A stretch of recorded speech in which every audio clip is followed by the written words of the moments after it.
السلام علیکم وعلیکم السلام نحمدہ و نصلی علی رسولہ الکریم اما بعد اعوذ باللہ من الشیطان الرجیم بسم اللہ الرحمن الرحیم الحمدللہ رب العالمین صدق اللہ اللہم صلی علی سیدنا محمد وعلی آل سیدنا محمد وبارک وسلم الصلاة والسلام علیک یا رسول اللہ صلی اللہ علیہ وسلم۔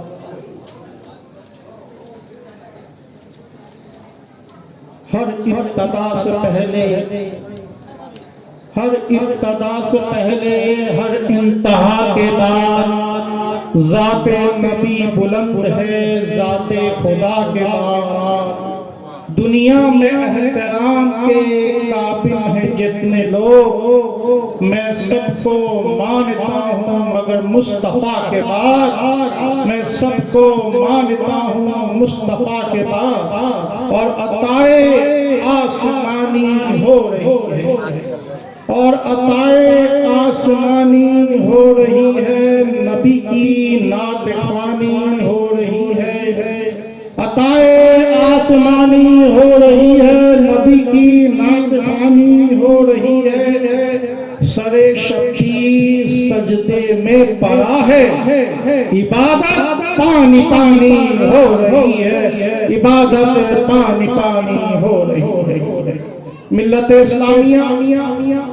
جیسا کہ بتایا گیا کہ 12 بجے تک اس پروگرام کو ختم کرنا ٹائم ملا ہے، تو مجھے 20 سے 15 منٹ ملا ہے کہ آپ سے روبرو ہوا۔ ابتدا رب تعالی الحمدللہ، تمام تعریفیں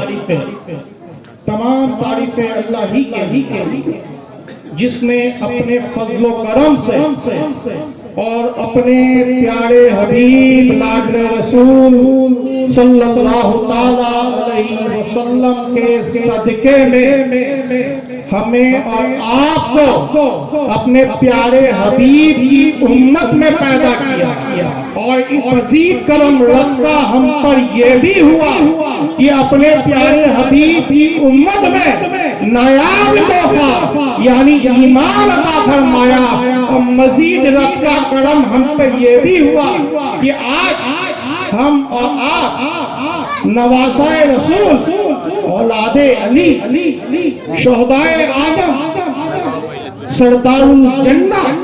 کے ذکر کے لیے ہم اور آپ جمع ہوئے۔ ملت اسلامیہ، رب تعالیٰ ہمیں اور آپ کو یہاں جمع ہونا اور محبت سے بیٹھنے کو قبول فرمائے، اور میرے پیارے امام حسن اور حسین رضی اللہ تعالی عنہ کے صدقے میں میری اور آپ کی اور تمام حاضرین مجلس کے اللہ مغفرت کرے۔ ملت اسلامیہ، آج ہم اور آپ بزم حسین میں تشریف رکھتے ہیں۔ امام حسین کی بزم میں تشریف رکھنا ہی بخشش کا پروانہ ہے، بشرط محبت سے، کیونکہ میرے آقا نے ارشاد فرمایا اور آپ نے دعائیں فرمائی کہ جو حسین سے محبت کرتا ہے، آپ نے ارشاد کیا رب تعالیٰ تو بھی اس سے محبت کر، اور جو حسین سے محبت رب کی محبت ہے، اور جو رب کی محبت خدا کی محبت ہے، اور جو خدا سے محبت کرے وہ جنت میں داخل ہے، اور جو امام حسین پاک سے ذرہ برابر بھی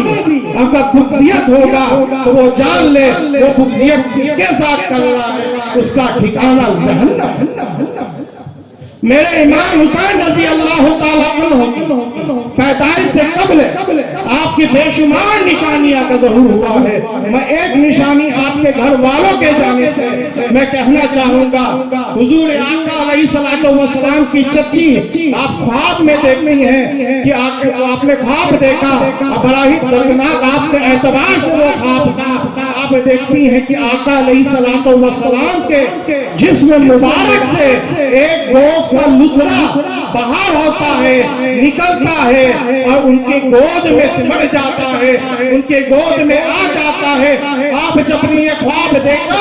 آپ کے اندر پریشانی ہوئی جیسے ہی صبح کا وقت ہوتا ہے آپ بارگاہ رسالت میں تشریف لاتی ہیں اور فرماتی یا رسول اللہ میرے ماں باپ آپ پہ قربان میں نے بڑا ہی دردناک خواب دیکھا میرے آقا ارشاد فرماتے ہیں چچی جان آپ نے کیا خواب دیکھا تو آپ ارشاد فرماتی ہیں میں نے خواب میں یہ دیکھا کہ آپ کے جسم مبارک سے گود کا لطرہ باہر ہوتا ہے اور میرے گود میں سمٹ جاتا ہے میرے آقا مسکراتے ہیں میرے آقا تبسم فرماتے ہیں اور فرماتے چچی جان یہ دردناک خواب نہیں بلکہ یہ تو خوشخبری ہے ان قریب فاطمہ کو ایک لال آئے گا اللہ تعالیٰ ایک لال عطا کرے گا اب وہ جب لال آئے گا تو سب سے پہلے آپ کی گود میں سمٹ جائے گا تو ملت اسلامیہ میرے امام حسین رضی اللہ تعالیٰ عنہ کا پیدا ہونا ہی کلام بچوں کے معاملات پہ جب ہم غور کرتے ہیں تو معلوم ہوتا ہے اگر 7 مہینے سے زیادہ یا کم از کم 7 مہینہ جو بچہ ماں کے ستم میں رہتا ہے اسی بچے کو حیات ملتی اگر 7 مہینے سے وہ کم رہے تو علماء فرماتے ہیں اگر وہ بچہ کم رہتا ہے تو اسے زندگی نہیں ملتی اور میرے امام حسین پاک کی کرامت کی پیدائش یہ ہے کہ آپ ماں کے شکم میں 6 مہینے سے زیادہ نہیں رہے یہاں بھی آپ نے انبیاء علیہ السلام کی سنت عطا کی اس سے قبل حضرت یحییٰ ابن زکریا علیہ السلام کے بارے میں آتا ہے کہ آپ ماں کے شکم میں 6 مہینہ ہی رہے اسی سنت امام حسین رضی اللہ تعالیٰ عنہ بھی جب دنیا پانی میں تشریف لا رہے ہیں تو ماں کے شکم میں 6 مہینے ہی رہے تو یہ آپ کی کرامت ہے اور جب آپ اس روئے زمین پر آپ تشریف لا رہے تھے آپ کے آنے سے قبل اس دنیا سے اس کائنات کو رب نے سجایا اور فرشتوں میں ایک خوشی کی لہر جاری ہو گئی اور وہ جو دن جو تھا کیونکہ طویل وقت نہیں میں مختصر میں کہتے چلوں وہ جو دن تھا بعض نے 3 شعبان کہا 5 نے 5 شعبان کہا بہرحال 3 شعبان 4 ہجری 8 جنوری اور 626 عیسوی میں آپ اس روئے زمین پہ تشریف لا رہے ہیں اس دن کا ایک انوکھا منظر دنیا والوں نے دیکھا کہ میرے آقا حضور اکرم صلی اللہ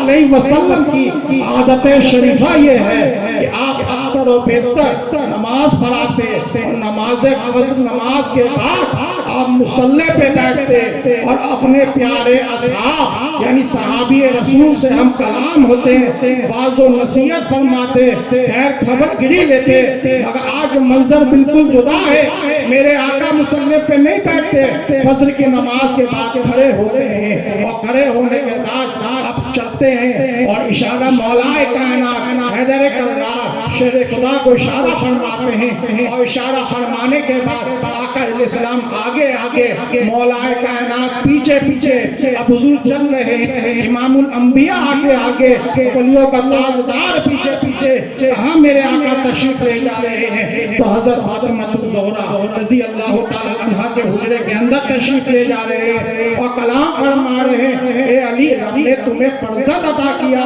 اس کے وجہ سے آسمان سے بہت سارے فرشتے تشریف لائے ہیں یہ کہہ کے آپ اندر جاتے ہیں اور فرماتے ہیں علی باہر کھڑے دروازے پہ دستک دینا جو بھی سامنے سے آئے اسے مبارکباد دینا اب میرے آقا تشریف لے جاتے ہیں سامنے سے یار گارے مصطفیٰ آتے ہیں یعنی افضل البشر بعد انبیاء ابو بکر صدیق رضی اللہ تعالی عنہ تشریف لاتے ہیں جب میرے ابو بکر صدیق تشریف لا رہے ہیں ابو بکر کے صدیق کے ساتھ حضرت عمر فاروق اعظم بھی آ رہے ہیں ان کے ساتھ دیگر صحابی رسول بھی آ رہے ہیں حضرت علی کے بارگاہ میں آئے علی سے سوال کیا سرکار کہاں ہے رسول پاک کہاں ہے میرے مولا علی نے ارشاد فرمایا کہ حضور اندر تشریف لے گئے ہیں اصل میں بات یہ ہے کہ رب تعالیٰ نے مجھے فرزند عطا کیا ہے مجھے بیٹا عطا کیا ہے اس کی وجہ سے آسمان سے بہت بڑے فرشتوں کی جماعت زمین پہ تشریف لائی ہے آپ یہ حضرت علی کی ولایت کی نگاہ دیکھ لے آپ یہ بھی فرما رہے ہیں فرشتوں کی جماعت تشریف لائی ہے اور اس کی مقدار بھی بتا رہے ہیں.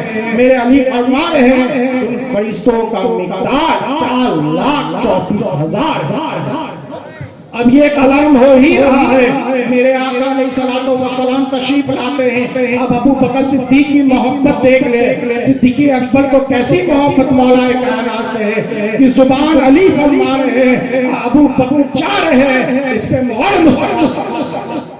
تو ابو بکر صدیق نے آقا علیہ الصلوۃ والسلام سے سوال کیا, یا رسول اللہ میرے ماں باپ آپ پر قربان. حضرت علی فرما رہے ہیں کہ آسمان سے جبریل امین کے ساتھ 4,24,000 فرشتے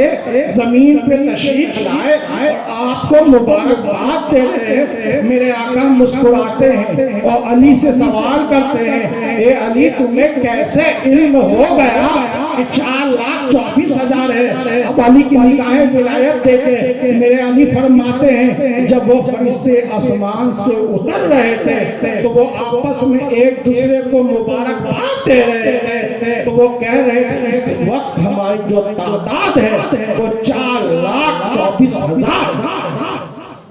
یہ میری علی کی نگاہ تھی. پھر میرے آقا حضرت علی کو دعائیں دیتے ہیں اور پھر مخاطب ابو بکر صدیق سے ہوتے ہیں اور آپ ارشاد فرماتے ہیں, اے ابو بکر ایک اور بات میں تمہیں نہ بتاؤں؟ میرے سرکار ابو بکر صدیق فرماتے ہیں یا رسول اللہ بالکل آپ ارشاد فرمائیں. آپ ارشاد فرماتے ہیں تم 4,24,000. نعرہ تکبیر, اللہ اکبر, نعرہ رسالت, یا رسول اللہ, یاد حسین. زندہ باد. تو ملت اسلامیہ میرے آقا ارشاد فرماتے ہیں ابو بکر ایک عجیب بات اور میں تمہیں نہ بتاؤں. ابو بکر فرماتے ہیں لبیک یا رسول اللہ, ارشاد ہو. اب میرے آقا ارشاد فرماتے ہیں ان 4,24,000 فرشتے میں ایک ایسا بھی فرشتہ ہے جس کی ڈیوٹی اللہ نے چھین لیا, جس کے کام کا طریقہ اللہ نے چھین لیا, اس کی پڑوں کو جلا دیا, اس کی آنکھیں. نعرہ رسالت, یا رسول اللہ, حیدری. تو میرے آقا ارشاد فرماتے ہیں ان فرشتوں میں ایک ایسا بھی فرشتہ ہے جس کے کام کو رب تعالیٰ نے چھین لیا. آپ فرماتے ہیں اس کے کام کے تعلق سے جب وہ آیا, جب اسے اس بات کا علم ہوا کہ امام الانبیاء کے گھر پہ نواز رسول یعنی حسین تشریف لا رہے ہیں, بارگاہ رسالت سے فرشتہ آتا ہے, آ کے عرض کرتا ہے آپ میرے حق میں دعا فرما دے کہ رب تعالیٰ میری بخشش کر دے, رب مجھے جو چھینا ہے رب تعالیٰ عطا فرما دے. یہ کہہ رہے ہیں میرا آقا علیہ الصلوۃ والسلام نے ہاتھ اٹھایا, آپ نے دعا فرمائی. ندا بارگاہ الہی سے آتی ہے کہ بولے کہہ دو اس فرشتے کو بارگاہ حسین پہ چلے جائے اور امام حسین جس لباس پہ لپٹے ہوئے ہیں اس لباس پہ سے مشق اس لباس سے مشق کیا جائے تو نتیجہ یہ ہوتا ہے وہ فرشتے جاتے ہیں امام علی مقام امام حسین رضی اللہ تعالیٰ عنہ جس لباس میں لپٹے ہوئے ہوتے ہیں اس سے اس فرشتے کو مشق کیا جاتا ہے. جیسے ہی فرشتے کو مشق کیا جاتا ہے فرشتے ہاتھ اٹھا دیتا ہے, وسیلہ امام حسین سے دعا کرتا ہے اور جیسے امام حسین کا وسیلہ دیتا ہے رب اس کے پھلوں کو بھی عطا فرما دیتا ہے, رب اس کے جمال کو بھی عطا فرما دیتا ہے اور رب اس کی جو یاقوت جیسی آنکھیں تھی وہ بھی اللہ عطا کرتا. اب میرے آقا جبریل امین ارشاد فرماتے ہیں یا رسول اللہ یہ وہ فرشتہ ہے جس کو امام حسین رضی اللہ تعالی عنہ سے 1000 سال پہلے اللہ نے پیدا کیا. پھر جبریل امین فرماتے ہیں اس لیے پیدا کیا جب کربلا کی سرزمین پہ جب امام حسین شہید ہو جائیں گے ان کا مزار بنے گا, اس مزار کی خدمت کے لیے اس مزار کی ڈیوٹی کے لیے اللہ نے پیدا کس لیے پیدا کیا اس مزار یعنی خدمت حسین کے لیے, غلامی حسین کے لیے اللہ نے اس فرشتے کو پیدا. اب سوال یہ ہو گیا کہ 700 سال وہ فرشتے بیابان میں یعنی زمین پہ آئے تو زمین پہ کیوں آئے؟ تو صوفیوں کی جماعت یہ کہتی ہے کہ اس فرشتے کے اندر، کیونکہ اللہ نے بڑا حسین و زمین اسے پیدا کیا، حسین و زمین نہ پیدا کرتا، غلام نے حسین کے لیے پیدا کیا، اس کی آنکھیں یاقوت کی تھی، اس کے پرے سونے کے تھے، اور اس کا رفتار بہت تیز تھا۔ ایک دن اس کے دل میں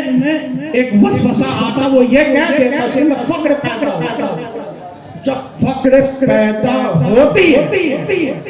اس فرشتے اس کی ڈیوٹی کو چھین لیا، کیونکہ رب کو گوارا نہیں جو غلامان حسین ہو وہ اپنے اندر دلوں کے اندر فقر رکھتے،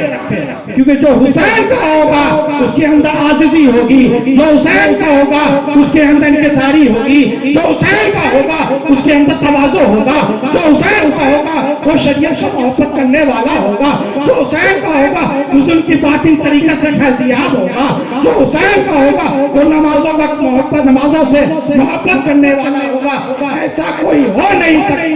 جو حسین کا ہو، وہ سنت مصطفیٰ کے جو شریعت کی محبت کرے گا وہی تو ملت اسلامیہ۔ میں آخر بات جس کی طرف اشارہ دے کے اپنی بات کو ختم کر دینا چاہوں گا۔ کل حشر کے میدان میں 3 شخص کے بارے میں آیا ہے کہ رب تعالیٰ کلام نہیں کرے گا بلکہ بنا کلام کیے جہنم کے سپیتے کرتے، بنا کلام کیے رب اسے جہنم کے سپوت کر دے گا۔ تو پہلا شخص وہ ہوگا جسے اللہ نے مال دیا، اب وہ مال کو عزیز، اقارب، غریب، قربا، مسافر یعنی ضرورت مندوں پہ وہ خرچ نہیں کرتا، تو رب تعالیٰ اس سے ہم کلام کل حشر میں نہیں فرمائے گا، ڈائریکٹ جہنم میں بھیج دے گا۔ دوسرے اس شخص کے بارے میں آیا جو باتوں میں ہم وقت جھوٹ جو کاروبار کرتا ہے اور کاروبار میں ہم وقت جھوٹ بولتا ہے اور جھوٹ بول کے اپنی مال کو فروخت کرتا ہے، ایسے شخص کے بارے میں آیا ہے کہ اللہ اسے کلام نہیں کرے گا، کہ میرے آقا نے ارشاد فرمایا کہ ایک سچا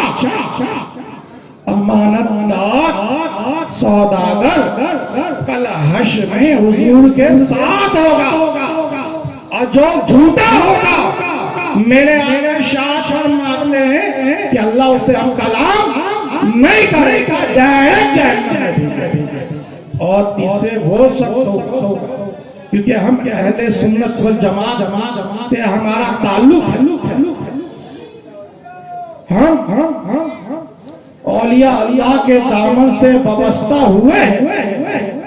تو اس بات پہ بھی غور کرنا ہے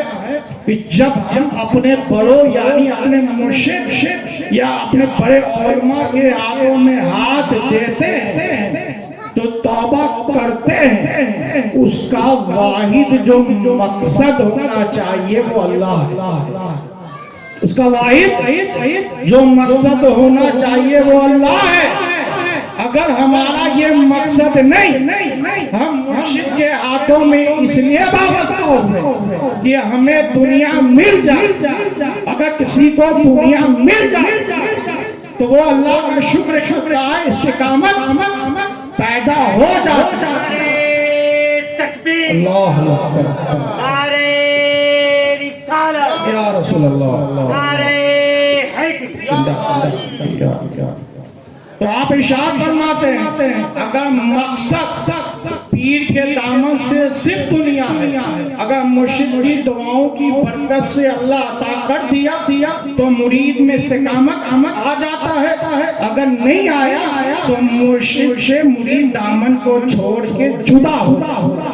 تو ایسے لوگوں کے بارے میں آیا ہے کہ اللہ ہم کلام نہیں کرے گا، ڈائریکٹ اسے جہنم میں ڈال دیا جائے گا.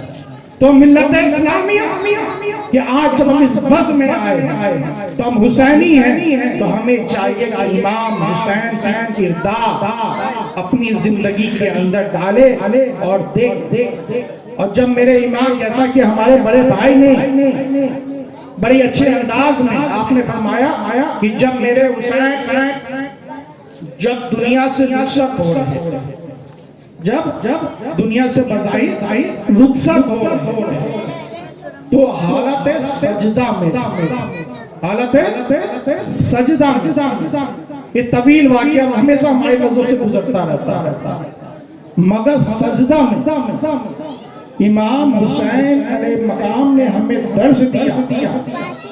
چاہے انجام کچھ بھی ہو نماز کو ترک نہ کیا.